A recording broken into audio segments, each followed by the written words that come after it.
দেশের শিশু, কিশোর কিশোরী, তরুণ তরুণী, ছাত্রছাত্রী, বয়স্ক বৃদ্ধ, পুরুষ মহিলা সবাইকে আমার সালাম জানাচ্ছি। আসসালামু আলাইকুম। বক্তব্যের শুরুতে আমি গভীর শ্রদ্ধা জানাচ্ছি জুলাই আগস্ট মাসে ফ্যাসিবাদের বিরুদ্ধে ছাত্র শ্রমিক জনতার অভ্যুত্থানে নিহত সকল শহীদের প্রতি। আমি আরও স্মরণ করছি তাদের যারা ফ্যাসিবাদী শক্তির প্রাণঘাতী অস্ত্রের সামনে হিমালয়ের মতো দাঁড়িয়ে অন্যায়ের প্রতিবাদ করে মৃত্যুকে আলিঙ্গন করেছে, আহত হয়েছে, পঙ্গুত্ব বরণ করেছে, হারিয়েছে তাদের চোখের দৃষ্টি। সেই সব বীরদের স্মরণ করছি যারা মিথ্যাচার, লুটপাট, স্বৈরতন্ত্রের বিরুদ্ধে এক দফা দাবি নিয়ে দাঁড়িয়েছিল। কৃতজ্ঞতা চিত্তে স্মরণ করছি আপনাদের ভাই বোনদের, আপনাদের সন্তানদের যারা এই বিপ্লবে অংশগ্রহণ করেছিল। প্রিয় দেশবাসী, আমি আগেও জানিয়েছি, আবারও জানাচ্ছি, গণ অভ্যুত্থানে সকল শহীদের পরিবারকে পুনর্বাসন করা হবে। সকল আহত শিক্ষার্থী, শ্রমিক, জনতার চিকিৎসার সম্পূর্ণ ব্যয় সরকার বহন করবে। আহতদের দীর্ঘমেয়াদী এবং ব্যয়বহুল চিকিৎসা এবং শহীদদের পরিবারের দেখাশোনার জন্য স্বাস্থ্য মন্ত্রণালয়ের নেতৃত্বে একটি পূর্ণাঙ্গ তালিকা প্রস্তুত করা হয়েছে। এখন এই নতুন তথ্য পাওয়ার ভিত্তিতে এই তালিকা হালনাগাদ করা হতে থাকবে। গণ অভ্যুত্থানের শহীদদের স্মৃতি ধরে রাখতে সরকার তার যাত্রা লগ্নে জুলাই গণহত্যা স্মৃতি ফাউন্ডেশন নামে একটি ফাউন্ডেশন প্রতিষ্ঠার উদ্যোগ নেয়। এখন সেই ফাউন্ডেশন তৈরি হয়েছে। সকল শহীদ পরিবার এবং আহতদের সর্বোত্তম চিকিৎসা সহ তাদের পরিবারের সম্পূর্ণ দায়িত্ব এই ফাউন্ডেশন গ্রহণ করছে। এই ফাউন্ডেশনে দান করার জন্য দেশের সকল মানুষ এবং বিদেশে অবস্থানরত বাংলাদেশিদের আমরা আহ্বান জানাচ্ছি। গত মাসে কুমিল্লা, নোয়াখালী, সিলেট অঞ্চলে আকস্মিক বন্যা এসব এলাকার মানুষকে হতভম্ব করে দিয়েছে। এখানে বেশিরভাগ এলাকায় কোনো দিন বন্যা হয়নি। তারা বন্যা মোকাবেলা করে অভ্যস্ত নন। দেশপ্রেমিক সশস্ত্র বাহিনী তাৎক্ষণিকভাবে বন্যা আক্রান্ত সবাইকে রক্ষার জন্য এগিয়ে আসে। সেনা, নৌ এবং বিমান বাহিনী পরস্পরের সঙ্গে সমন্বয় করে একযোগে কাজে নেমে পড়ার ফলে মানুষের দুর্ভোগ কম হয়েছে। এর পরপরই এনজিও এবং সাধারণ মানুষ দেশের সকল অঞ্চল থেকে দলে দলে এগিয়ে এসছে। আমি বিশেষ করে দেশপ্রেমিক সেনাবাহিনীকে আবারও ধন্যবাদ জানাচ্ছি। দেশের সকল দুর্যোগকালে তারা সবসময় আন্তরিকভাবে এগিয়ে এসছে। বিশেষ করে বন্যা ও শান্তি শৃঙ্খলা রক্ষার কাজে তাদের সৈনিক এবং অফিসাররা দিনের পর দিন যেভাবে দায়িত্ব পালন করেছে তার কোনো তুলনা হয় না। জনজীবনে স্বস্তি ও আত্মবিশ্বাস প্রতিষ্ঠায় তাদের ভূমিকা অনন্য। বাংলাদেশ সশস্ত্র বাহিনীর সকল সদস্যকে আমি ধন্যবাদ জানাই তাদের সততা, ত্যাগ ও অসীম দেশপ্রেমের জন্য। দেশের স্বাধীনতা সংগ্রাম থেকে শুরু করে বন্যা, খরা, ঝড়, বৃষ্টি, ঘূর্ণিঝড়, সকল প্রাকৃতিক দুর্যোগে আপনারা সকলের শেষ ভরসার স্থান। দেশের প্রতিটি ক্রান্তি লগ্নে আপনারা দেশের মানুষের পাশে থেকেছেন। দেশের স্বাধীনতার পক্ষে, সার্বভৌমত্বের পক্ষে অবস্থান নিয়েছেন। দেশ গঠনে আপনারা সবার আগে এগিয়ে এসছেন। বিগত জুলাই হতে শুরু হওয়া গণ অভ্যুত্থান, বন্যা, নিরাপত্তা প্রদান, অস্ত্র উদ্ধার সহ সকল কার্যক্রমে আপনারা সফলভাবে দিনরাত কাজ করে যাচ্ছেন। সরকার ও জনগণের পক্ষ থেকে আমি আপনাদের প্রতি কৃতজ্ঞতা জানাচ্ছি। বন্যা আমাদের জনজীবনে আরেকটি দিক উন্মোচন করল। দেশের সকল জায়গায় মানুষের সক্রিয় সহানুভূতির জোয়ার উঠেছিল অবিশ্বাস্য মাত্রায়। ব্যবসায়ী, অর্থবান ব্যক্তিরা যেমন তাদের অর্থ নিয়ে স্বতঃস্ফূর্তভাবে এগিয়ে এসেছিল, তেমনি দেশের বিভিন্ন প্রান্তের সাধারণ মানুষ, স্কুল, কলেজ, বিশ্ববিদ্যালয়ের ছেলেমেয়েরা জোয়ারের ঢলের মতো যার যার সামর্থ্য নিয়ে এগিয়ে এসছে। অনেকেই ছুটে গেছে বন্যার্তদের সহযোগিতা করার জন্য। এনজিওরা বিভিন্ন জায়গা থেকে ছুটে গেছে তাদের সহায়তা নিয়ে। তাদের কাজে অনুপ্রাণিত হয়ে আমি এনজিও নেতাদের সঙ্গে বৈঠক করেছি কিভাবে সরকার তাদের কাজের সঙ্গে সরকারের উদ্যোগকে সমন্বিত করতে পারে, সেটার কাঠামো তৈরি করে দেওয়ার জন্য। বন্যা এখন চলে গেছে, কিন্তু পুনর্বাসনের কঠিন কাজ আমাদের সামনে রয়ে গেছে। সকলের সহযোগিতায় আমরা পুনর্বাসনের কাজটি সফলভাবে সমাধান করতে চাই। আইনশৃঙ্খলা পরিস্থিতির উন্নতির জন্য আমরা দিনরাত পরিশ্রম করে যাচ্ছি। যে সমস্ত ভাই বোনেরা তাদের গত 16 বছরের বেদনা জানিয়ে তার প্রতিকার পাওয়ার জন্য আমার অফিস এবং সচিবালয়ের অফিসসমূহের সামনে প্রতিদিন ঘেরাও কর্মসূচি দিয়ে আমাদের কাজকর্ম ব্যাহত করছিলেন, তারা আমার আহ্বানে সাড়া দিয়ে ঘেরাও কর্মসূচির থেকে বিরত হয়েছেন বটে, তবে অন্যত্র আবার তারা তাদের কর্মসূচি দিয়ে যাতায়াতে ব্যাঘাত সৃষ্টি করছেন। আমি কথা দিচ্ছি, আপনাদের ন্যায্য আবেদনের কথা আমরা ভুলে যাব না। আমরা সকল অন্যায়ের প্রতিকারের জন্য প্রতিশ্রুতিবদ্ধ। আমরা আমাদের দায়িত্বকালে যথাসম্ভব সব সমস্যার সমাধানের চেষ্টা করব। আমি আবারও অনুরোধ করছি, আপনারা যাতায়াতে ব্যাঘাত সৃষ্টি থেকে বিরত থাকুন। জাতি আপনাদের প্রতি কৃতজ্ঞ থাকবে। তৈরি পোশাক, ওষুধ শিল্প, এসব এলাকায় শ্রমিক ভাই বোনেরা তাদের অভিযোগ জানানোর জন্য ক্রমাগতভাবে এই শিল্পের কার্যক্রম পরিচালনা বন্ধ রাখতে বাধ্য করছেন। এটা আমাদের অর্থনীতিতে যে নেতিবাচক প্রভাব ফেলবে সেটা মোটেই কাম্য নয়। এমনিতেই ছাত্র শ্রমিক জনতার বিপ্লবের পর যে অর্থনীতি আমরা পেয়েছি সেটা নিয়মনীতিবিহীন দ্রুত ক্ষীয়মান একটা অর্থনীতি। প্রাতিষ্ঠানিক কাঠামো প্রায় ধ্বংসপ্রাপ্ত। বৈদেশিক মুদ্রার রিজার্ভ তলানিতে গিয়ে ঠেকেছে। আমরা এই অর্থনীতিতে প্রাণ সঞ্চারের চেষ্টা করছি, আমাদের উদ্যোগে সাড়াও পাচ্ছি। ঠিক এই সময়ে আমাদের শিল্প কারখানাগুলো বন্ধ হয়ে যাক, অকার্যকর হয়ে যাক, এটা আমাদের অর্থনীতিতে বিরাট আঘাত পড়বে। সেটা কিছুতেই আমাদের কাম্য হতে পারে না। শ্রমিক ভাই বোনদের অনেক দুঃখ আছে, কিন্তু সেই দুঃখ প্রকাশ করতে গিয়ে আপনাদের মূল জীবিকা বন্ধ হওয়ার উপক্রম হলে সেটা ঠিক হবে না। দেশের অর্থনীতি ধ্বংসপ্রাপ্ত হলে সেটা ঠিক হবে না। শ্রমিক মালিক উভয়ের পক্ষে আলোচনা করে এসব সমস্যার সমাধান আমরা অবশ্যই বের করব। আপনারা কারখানা খোলা রাখুন, অর্থনীতির চাকা সচল রাখুন, দেশের অর্থনীতিকে সোজা হয়ে দাঁড়াতে দিন। আমরা আপনাদের সমস্যার স্থায়ী সমাধান বের করার জন্য সর্বশক্তি প্রয়োগ করব। মালিক পক্ষের কাছে আমাদের আবেদন, আপনারা শ্রমিকদের সঙ্গে বোঝাপড়া করুন, কারখানা সচল রাখুন, অর্থনীতির দুর্বল স্বাস্থ্যকে সবল করে তুলুন। ওষুধ শিল্প এবং তৈরি পোশাক শিল্প দেশের গৌরব। এর মাধ্যমে আমাদের শ্রমিক ভাই বোনেরা তাদের কর্মকুশলতা বিশ্বকে মুগ্ধ করেছে। এর সাফল্য এখন থমকে আছে। আমরা এই দুই শিল্পকে তাদের সম্ভাব্য শীর্ষে নিয়ে যেতে চাই। দুর্বল করার তো প্রশ্নই ওঠে না। এই দুই শিল্পের কোথায় কোথায় বাধা আছে, সমস্যা আছে, সেগুলো চিহ্নিত করে তাকে বাধামুক্ত করতে চাই। আমরা বিদেশি ক্রেতাদের একত্রিত করে তাদের সহযোগিতা চাইব, যেন বাংলাদেশের এই শিল্প দুটি বিশ্বের অন্যান্য দেশের চাইতে বেশি আস্থাযোগ্য হয়ে গড়ে উঠতে পারে। সব কিছুই সম্ভব যদি আমরা শ্রমিক মালিক সম্পর্কটা একটা নির্ভরযোগ্য, আনন্দদায়ক করে গড়ে তুলতে পারি। আমাদের সরকারের প্রথম মাস কাটল। দ্বিতীয় মাস থেকে আমরা নতুন বাংলাদেশ গড়ার ভিত্তি হিসেবে নতুন শ্রমিক মালিক সম্পর্কের সূচনা করতে চাই। এটা দেশের সবার কাম্য।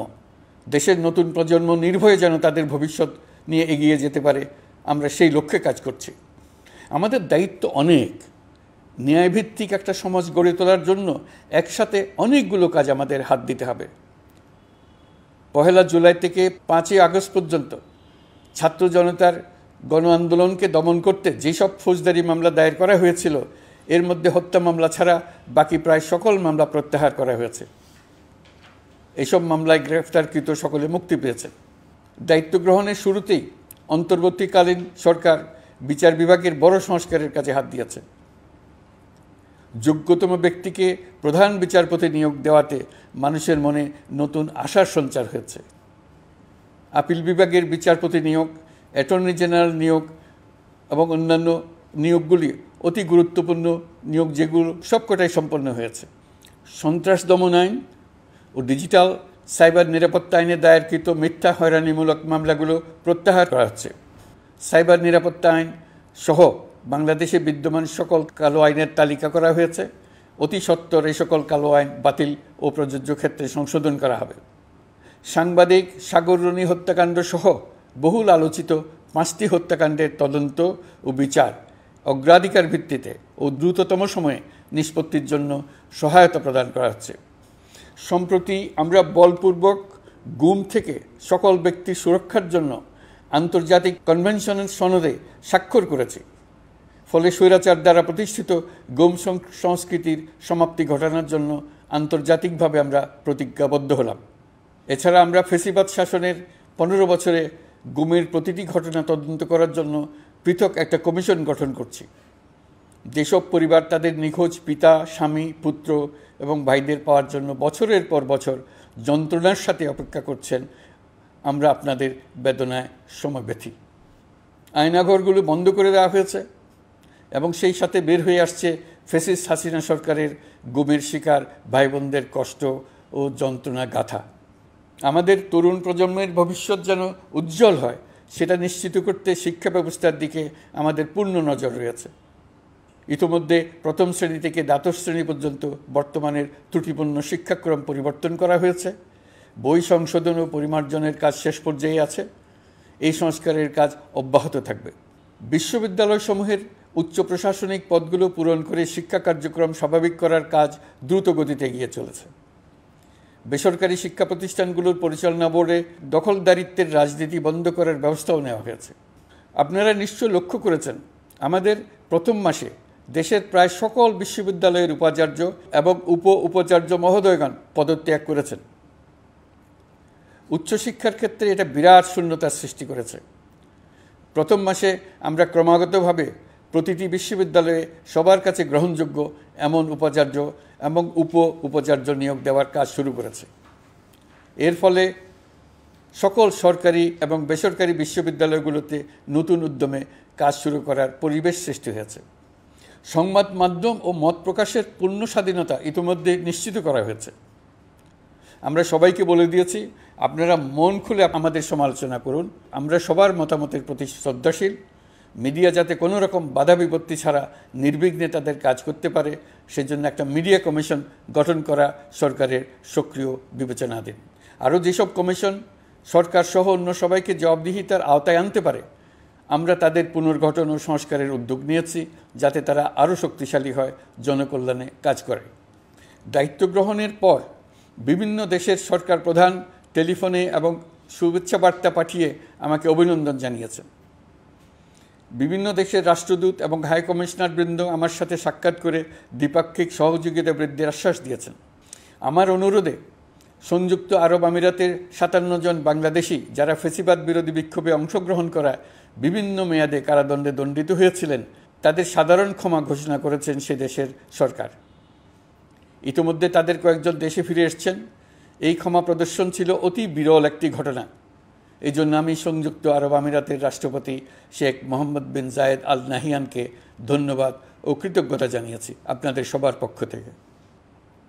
যে সমস্ত সরকার প্রধানের সঙ্গে আমার টেলিফোনে যোগাযোগ হয়েছে, তাদের মধ্যে রয়েছেন ভারতের প্রধানমন্ত্রী নরেন্দ্র মোদী, পাকিস্তানের প্রধানমন্ত্রী শাহবাজ শরীফ।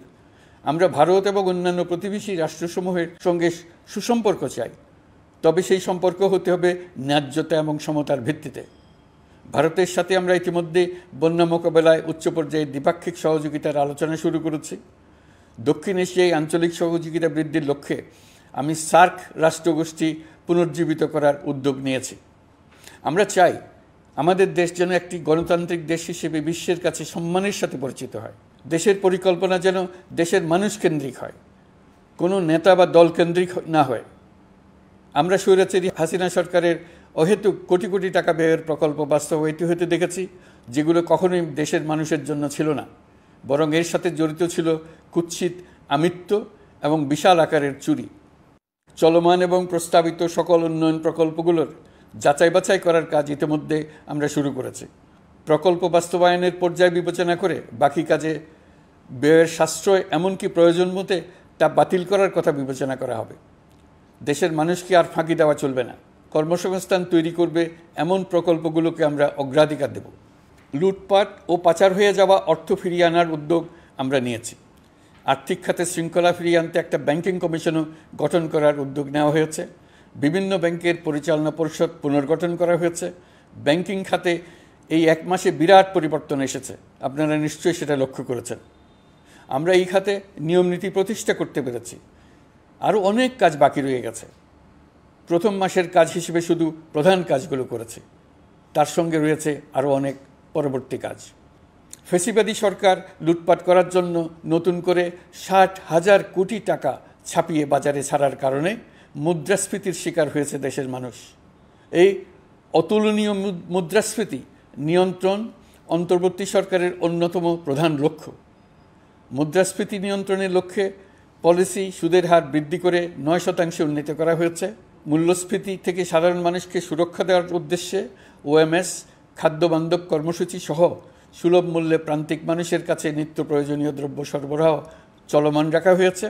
মূল্যস্ফীতি মোকাবেলায় চলতি অর্থবছরে চাল ও গম আমদানির জন্য 5,800 কোটি টাকা, আভ্যন্তরীণ সংগ্রহের জন্য 8,900 কোটি টাকা এবং খাদ্য ভর্তুকির 3টি প্রোগ্রামের জন্য 7,360 কোটি টাকা বরাদ্দ রাখা হয়েছে। বিভিন্ন স্টেক হোল্ডারের সাথে সভা করে মূল্যস্ফীতি নিয়ন্ত্রণের করণীয়সমূহ চিহ্নিত করা হয়েছে। পরিচালন ও উন্নয়ন ব্যয় যৌক্তিক পরিমাণে হ্রাস করার জন্য কার্যক্রম গ্রহণ করা হয়েছে। কৃষিপণ্য উৎপাদনের জন্য সার আমদানির ক্ষেত্রে প্রয়োজনীয় বৈদেশিক মুদ্রার সরবরাহ নিশ্চিত করার পদক্ষেপ নেওয়া হয়েছে। প্রকৃত চাষিগণ যাতে কৃষি ঋণ পেয়ে থাকেন তা নিশ্চিত করার উদ্যোগ নেওয়ার পাশাপাশি কৃষি ঋণের পরিমাণ বৃদ্ধি করা হয়েছে। মার্কিন ডলারের বিপরীতে টাকার বিনিময় হার স্থিতিশীল রাখার লক্ষ্যে বৈদেশিক মুদ্রার বিনিময় হারকে বাজারভিত্তিক করা হয়েছে। কালো টাকা সাদা করার অনৈতিক অনুমতি বাতিল করা হয়েছে। বৈদেশিক মুদ্রার রিজার্ভ বৃদ্ধি করতে বিভিন্ন উন্নয়ন সহযোগীদের কাছ থেকে বাজেট সাপোর্ট চাওয়া হয়েছে। আন্তর্জাতিক মুদ্রা তহবিল থেকে অতিরিক্ত 3 বিলিয়ন মার্কিন ডলার, বিশ্বব্যাংক থেকে অতিরিক্ত 1 বিলিয়ন ডলার, জাইকা থেকে অতিরিক্ত 1 বিলিয়ন মার্কিন ডলার প্রদানের অনুরোধ করা হয়েছে। রূপপুর পারমাণবিক বিদ্যুৎ কেন্দ্র নির্মাণ প্রকল্পের অগ্রিম অর্থ পরিশোধ এবং বকেয়া পাওনা নিয়ে রাশিয়ান ফেডারেশনের সাথে অর্থ মন্ত্রণালয়ের আলোচনা চলছে। পাইপলাইনে থাকা 48 বিলিয়ন মার্কিন ডলার বৈদেশিক সহায়তা ব্যবহারের উদ্যোগ নেওয়া হয়েছে। মেগা প্রকল্পের নামে লুটপাট বন্ধের পাশাপাশি স্বাস্থ্য ও শিক্ষা খাতে বরাদ্দ বৃদ্ধির পরিকল্পনা গ্রহণ করা হয়েছে। বৈদেশিক মুদ্রার রিজার্ভের উপর চাপ কমানোর লক্ষ্যে রাশিয়া এবং চীন থেকে প্রাপ্ত ঋণের সুদের হার কমানো এবং ঋণের মেয়াদ বৃদ্ধির জন্য অনুরোধ জানানো হয়েছে। সকল উন্নয়ন সহযোগীদের সাথে সম্পর্ক আরও নিবিড় করার উদ্যোগ নেওয়া হয়েছে। সকল অর্থনৈতিক সূচক এবং পরিসংখ্যানের প্রকৃত মান বা সংখ্যা প্রকাশের জন্য নির্দেশনা প্রদান করা হয়েছে।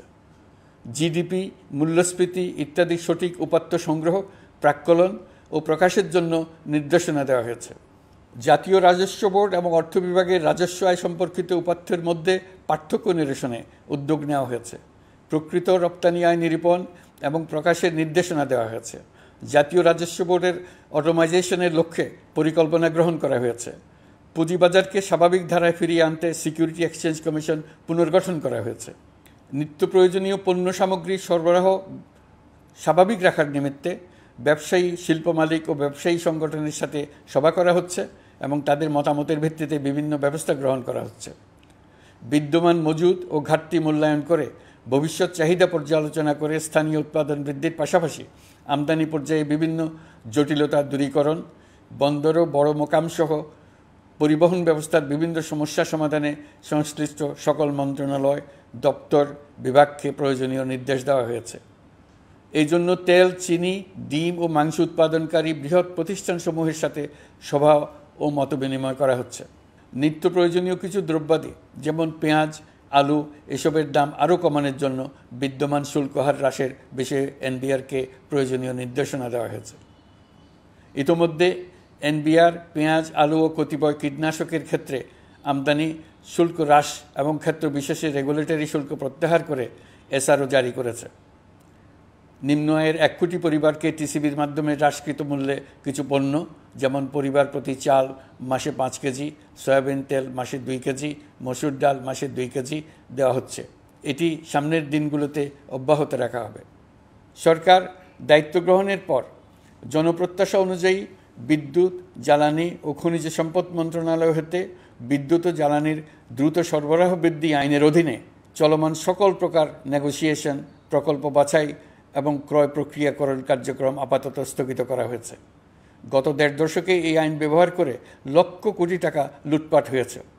বিদ্যুৎ, জ্বালানি ও খনিজ সম্পদ মন্ত্রণালয়ের আওতাধীন কোম্পানিসমূহে অধিকতর স্বচ্ছতা ও জবাবদিহিতা আনার লক্ষ্যে কোম্পানিসমূহের পরিচালনা পর্ষদ পুনর্গঠন করা হয়েছে। প্রকৌশল, ভূতত্ত্ব এবং খনিজ হিসাব বিষয়ে অধ্যয়ন করেছে এমন ছাত্র প্রতিনিধি অন্তর্ভুক্ত করার জন্য উদ্যোগ গ্রহণ করা হয়েছে। এই খাতে অধিকতর সক্ষমতা, গতিশীলতা এবং জবাবদিহিতা নিশ্চিত করার লক্ষ্যে বিশেষজ্ঞগণের সমন্বয়ে একটি কমিটি গঠন করা হয়েছে। জ্বালানি তেলের মূল্য জনপ্রত্যাশা অনুযায়ী সহনশীল রাখতে অকটেন ও পেট্রোলের দাম ৬ টাকা, ডিজেল ও কেরোসিনের দাম ১ টাকা ২৫ পয়সা কমানো হয়েছে। ৩৭ দিন বন্ধ থাকার পর গত ২৫ আগস্ট হতে মিরপুর ১০ ও কাজীপাড়া স্টেশন ছাড়া বাকি সব স্টেশনে মেট্রো রেল পুনরায় চালু করা হয়েছে। ভুয়া মুক্তিযোদ্ধাদের চিহ্নিত করার লক্ষ্যে বিশেষ করে মুক্তিযুদ্ধের সময় যাদের বয়স ১২.৫ বছরের কম ছিল তাদের মুক্তিযুদ্ধ তালিকা হতে বাতিলের জন্য সুপ্রিম কোর্টে লিভ টু আপিলের পদক্ষেপ গ্রহণ করা হয়েছে। মুক্তিযোদ্ধা কল্যাণ ট্রাস্টের আওতাধীন বেদখলকৃত স্থাবর সম্পত্তি উদ্ধারে প্রয়োজনীয় ব্যবস্থা গ্রহণ করা হয়েছে। গৃহায়ন ও গণপূর্ত মন্ত্রণালয় কর্তৃক গৃহীত বরিশাল, রংপুর, ময়মনসিংহ উন্নয়ন কর্তৃপক্ষ আইন এর খসড়া তৈরির কার্যক্রম নেওয়া হয়েছে। পূর্বাচল নতুন শহর প্রকল্প, ঢাকার আশেপাশে স্যাটেলাইট সিটি নির্মাণের রোডম্যাপ চূড়ান্তকরণের উদ্যোগ নেওয়া হয়েছে। বিধি বহির্ভূত প্রদত্ত প্লট ও ফ্ল্যাটের বরাদ্দ বাতিলের উদ্যোগ নেওয়া হয়েছে। প্রিয় দেশবাসী, আপনাদের আমাদের সন্তানদের জন্য একটি গণতান্ত্রিক বাংলাদেশের রূপরেখা তৈরি করতে আমরা দৃঢ় প্রতিজ্ঞ।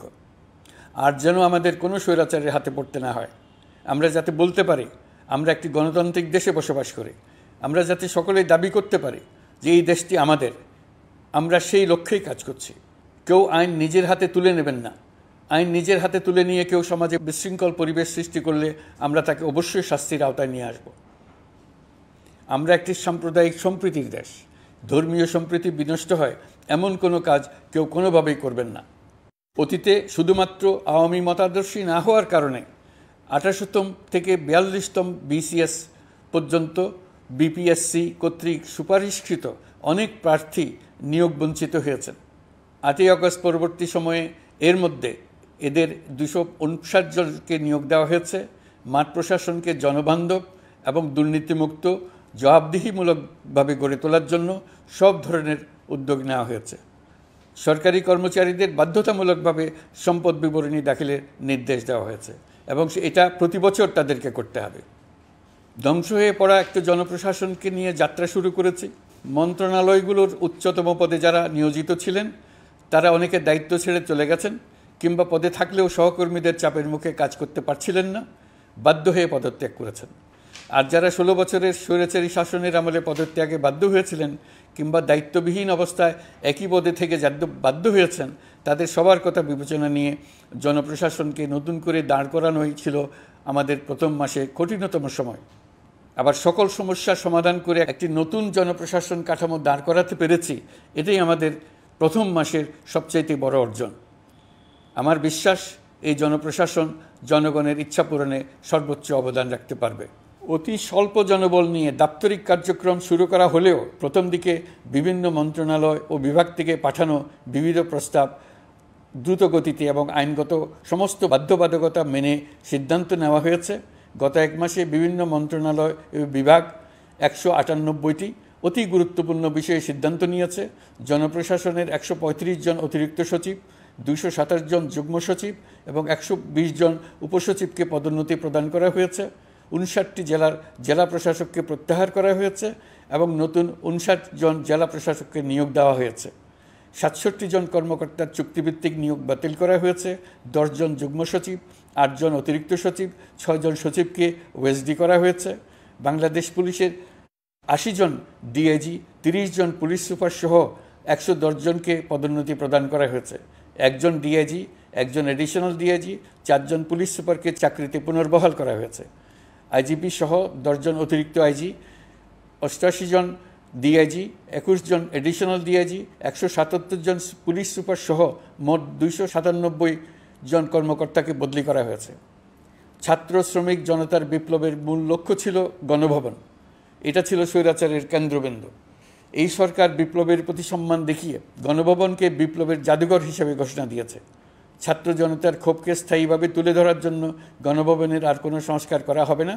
ছাত্র জনতার ক্ষোভের মুখে তা যে অবস্থায় দাঁড়িয়েছিল সেই অবস্থায় তাকে রাখা হবে। যেসব মূল্যবান সামগ্রী জনতা নিয়ে গিয়েছিল সেগুলো অনেক ফেরত দিয়ে গেছেন। যারা নিয়ে গিয়েছেন তারা নিজেরাই ফেরত দিয়ে গেছেন। তাদের আমরা দেশবাসীর পক্ষ থেকে ধন্যবাদ জানাচ্ছি। আরও কিছু জিনিস পাওয়া যায়নি। যারা নিয়ে গেছেন তাদের কাছে আমাদের অনুরোধ থাকবে তারা যেন এইসব সামগ্রী ফেরত দিয়ে যান। আমরা উল্লেখ করব এইসব বিক্ষুব্ধ জনতা নিয়ে গিয়েছিল কিন্তু বিজয়ের পর তারা আবার জাদুঘরে প্রতি সম্মান দেখিয়ে এগুলো ফেরত দিয়ে গিয়েছেন। আমরা নতুন বাংলাদেশকে একটা পরিবেশ বান্ধব এবং জীববৈচিত্র্যময় দেশ হিসেবে গড়ে তোলার উদ্যোগ নিয়েছি। এটি তরুণদের আকাঙ্ক্ষা, আমাদের সবারই আকাঙ্ক্ষা।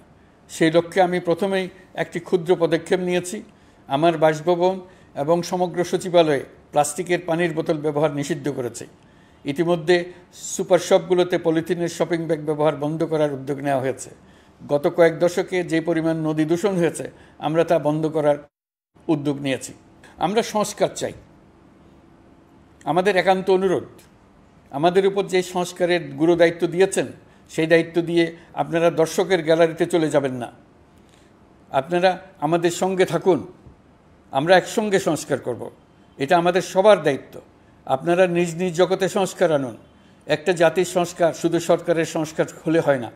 আপনি ব্যবসায়ী হলে আপনার ব্যবসায়ী সংস্কার আনুন। ব্যবসায়ী গোষ্ঠীরা তাদের নিজ নিজ সমিতির মাধ্যমে সংস্কার আনুন। সমিতিতে সংস্কার আনুন। নতুন করে সমিতি গঠনতন্ত্র সংশোধন করুন। আপনি শ্রমিক হলে আপনার ক্ষেত্রে আপনি সংস্কার করুন। আপনি রাজনৈতিক নেতাকর্মী হলে আপনার ক্ষেত্রে সংস্কার করুন। আপনি প্রতিষ্ঠান প্রধান হলে আপনার প্রতিষ্ঠানে সংস্কার আনুন।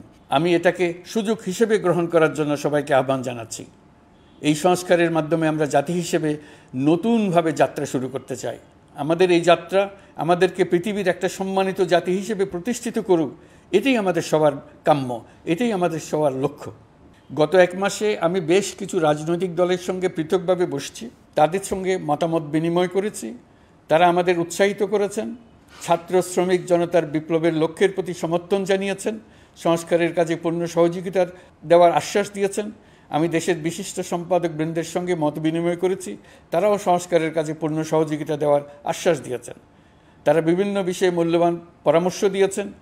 সবার পরামর্শ নিয়ে এখন আমাদের অগ্রসর হওয়ার পালা। আমি বিশিষ্ট ব্যবসায়ীদের সঙ্গে বৈঠক করেছি, তাদের কাছে আমাদের সরকারের লক্ষ্যগুলো ব্যাখ্যা করেছি, তারাও আমাদের লক্ষ্যের সঙ্গে একমত প্রকাশ করেছেন। আপনারা জানেন, ছাত্র শ্রমিক জনতার ঐতিহাসিক জুলাই গণ অভ্যুত্থানের মুখে এবং হাজারো মানুষের আত্মদানের বিনিময়ে বাংলাদেশে ফ্যাসিস্ট সরকারের পতন হয়েছে। এই গণ অভ্যুত্থানের বার্তা ও আকাঙ্ক্ষা বাস্তবায়নের জন্য একটি অভূতপূর্ব সময় ও সুযোগ আমরা এর মধ্য দিয়ে অর্জন করেছি। এর বাস্তবায়ন তথা বাংলাদেশের ফ্যাসিজম বা স্বৈরতান্ত্রিক শাসন পুনরাবৃত্তির আশঙ্কা রোধ এবং জনমালিকানা ভিত্তিক কল্যাণমুখী জনস্বার্থে নিবেদিত একটি রাষ্ট্র ব্যবস্থা প্রবর্তনের লক্ষ্যে কিছু জাতীয় ভিত্তিক সংস্কার সম্পন্ন করা জরুরি হয়ে পড়েছে।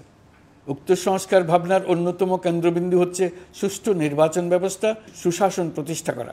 আমরা যেহেতু জনগণের ভোটাধিকার ও জনগণের মালিকানায় বিশ্বাস করি, সেহেতু নির্বাচন ব্যবস্থার উন্নয়নে আমাদের সংস্কার ভাবনায় গুরুত্ব পেয়েছে অধিক।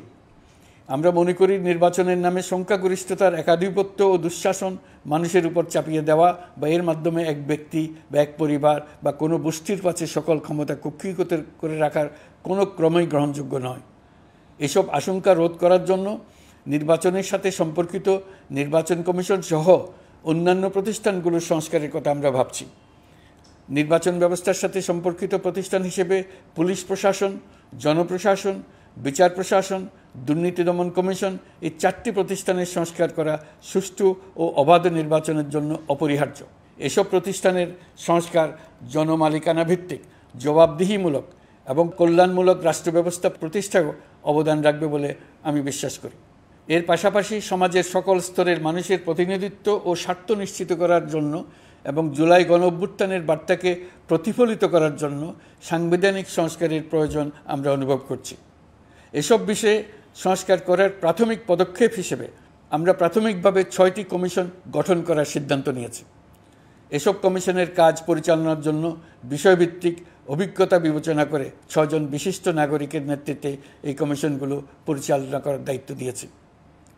এরপর আরও বিভিন্ন বিষয়ে কমিশন গঠন করার প্রক্রিয়া আমরা অব্যাহত রাখব।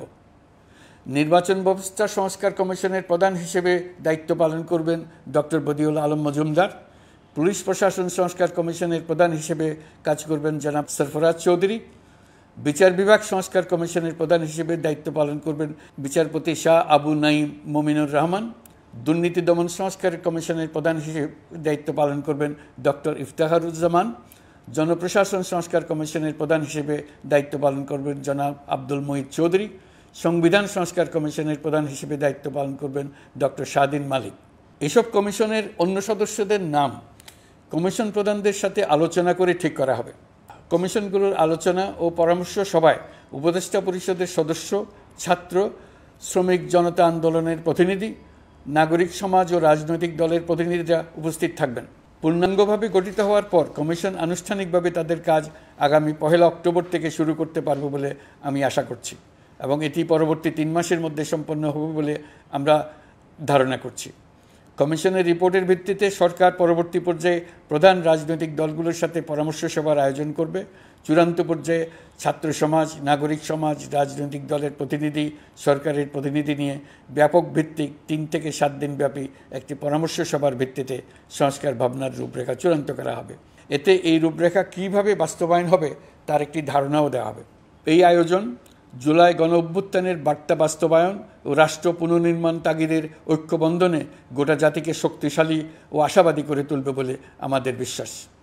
প্রিয় দেশবাসী, আমাদের সামনে অনেক কাজ। সবাই মিলে একই লক্ষ্যে আমরা অগ্রসর হতে চাই। আমাদের মধ্যে, বিশেষ করে আমাদের নতুন প্রজন্মের মধ্যে যে সুপ্ত প্রতিভা লুকিয়ে আছে সেটা যেন বিনা বাধায় রাষ্ট্রের এবং সমাজের সহযোগিতায় প্রকাশ করতে পারি, সেই সুযোগের কাঠামো তৈরি করতে চাই। সকলে মিলে আমাদের পরিবারের প্রতিটি সদস্যকে, সে ঝাড়ুদার হোক, ছাত্র হোক, শিক্ষক হোক, যে কোনো ধর্মের হোক, সবার সমান অধিকার নিশ্চিত করতে চাই। এই হলো আমাদের সংস্কারের মূল লক্ষ্য। আসুন ছাত্র শ্রমিক জনতার এই বিপ্লবের লক্ষ্যকে আমরা দ্রুত বাস্তবায়ন করি। আমাদের প্রথম মাসে আমরা যেই গতিতে, যে উদ্যম নিয়ে কাজ এগিয়ে নিয়ে যাওয়ার কথা চিন্তা করেছিলাম সেটা হয়তো করতে পারিনি বাস্তব অবস্থার পরিপ্রেক্ষিতে। দেশের আইনশৃঙ্খলা পরিস্থিতি স্বাভাবিক রাখা গেলে আশা করি আমরা আমাদের গতি অনেক বাড়াতে পারব। এই জন্য দেশের সকল মানুষের কাছে, শিক্ষক, ছাত্রছাত্রী, কৃষক, শ্রমিক, পেশাজীবী, বড় ব্যবসায়ী, ক্ষুদ্র ব্যবসায়ী, দিনমজুর, গৃহিণী, সকলের সহযোগিতা চেয়েছি। আমাদের কাজ বড় কঠিন, কিন্তু জাতি হিসেবে এবার ব্যর্থ হওয়ার কোনো অবকাশ আমাদের নেই। আমাদেরকে সফল হতেই হবে। এই সাফল্য আপনাদের কারণেই আসবে, আপনার সহযোগিতার কারণেই আসবে। আমাদের কাজ হবে আপনার আমার স্বপ্নকে বাস্তবে রূপায়িত করা। এখন আমরা আমাদের 2য় মাস শুরু করছি। আমাদের 2য় মাসে যেন আপনাদের মনে দৃঢ় আস্থা সৃষ্টি করতে পারি, সেই চেষ্টা করে যাব। ধৈর্য ধরুন, এই কথাটি আমি মোটেই আপনাদের বলবো না। আমরা সবাই অধৈর্য হয়ে পড়েছি। এত সব কাজ কখন যে শেষ হবে এটা চিন্তা করে আমরা অধৈর্য হব, কেন হব না? কিন্তু সঠিকভাবে কাজ করব, কাজে কোনো অধৈর্যের চিহ্ন রাখব না। প্রিয় দেশবাসী, দেশের শিশু, কিশোর কিশোরী, তরুণ তরুণী, ছাত্রছাত্রী, বয়স্ক, বৃদ্ধ, পুরুষ, মহিলা, সবাইকে আবারও আমার সালাম জানাচ্ছি। আসসালামু আলাইকুম। আপনাদের সবাইকে ধন্যবাদ জানাচ্ছি।